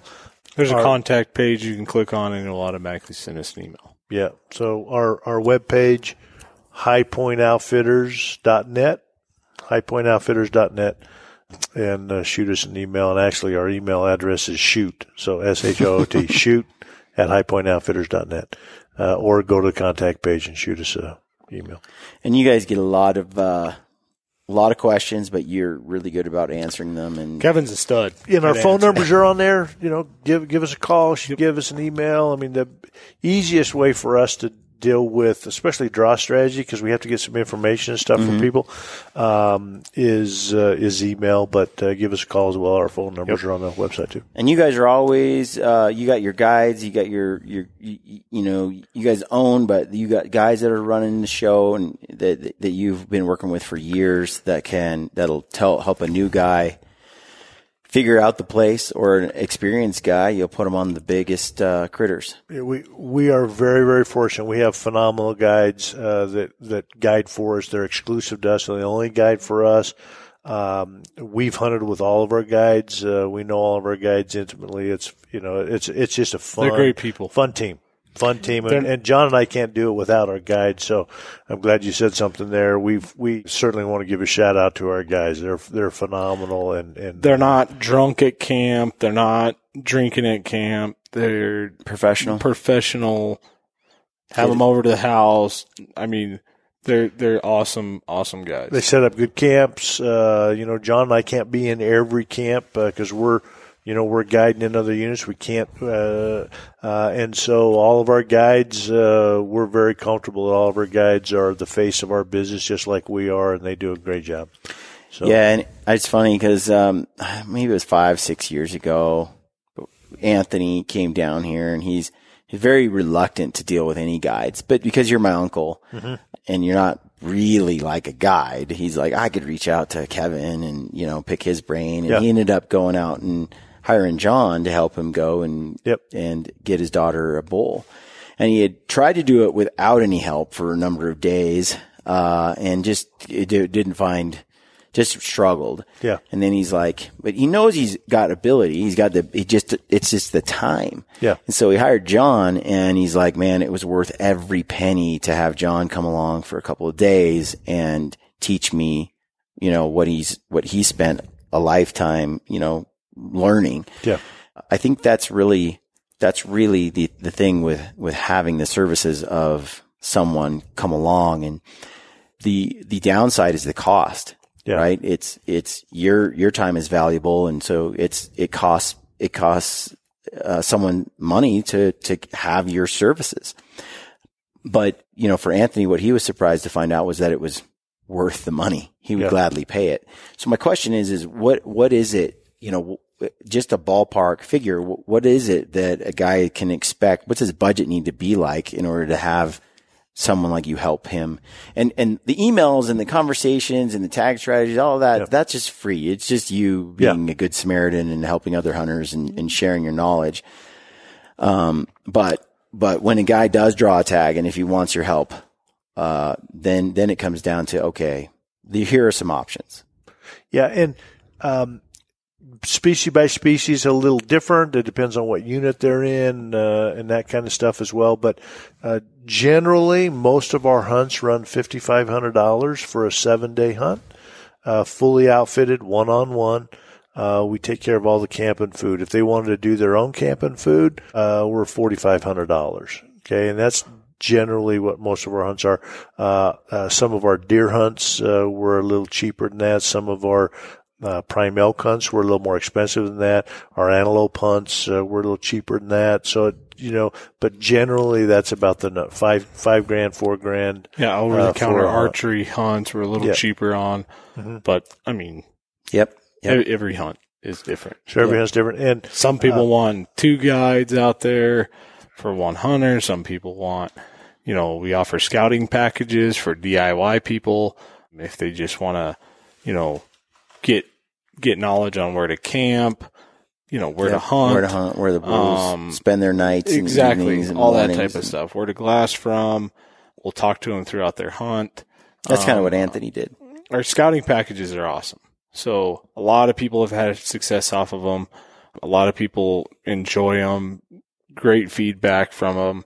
You just don't get a guide there, warm body, helping you out, one-on-one, packing your elk out, cooking meals, put in, a week's scouting time. So there's pros and cons to everything. For sure. All right. So, shooter at HighPointOutfitters.net. Shoot. SHOT. Just shoot. Yep. Shoot at HighPointOutfitters.net. Yep. And it's HighPointOutfitters.com. .net. Yep. .net. And they can get a hold of you there. Contact and email. Thanks, guys. Thank you. Thanks for Appreciate coming. it. Appreciate it. You bet. Yep. Folks, you got questions about Arizona, send them to Uncle Kevin. Stay gritty.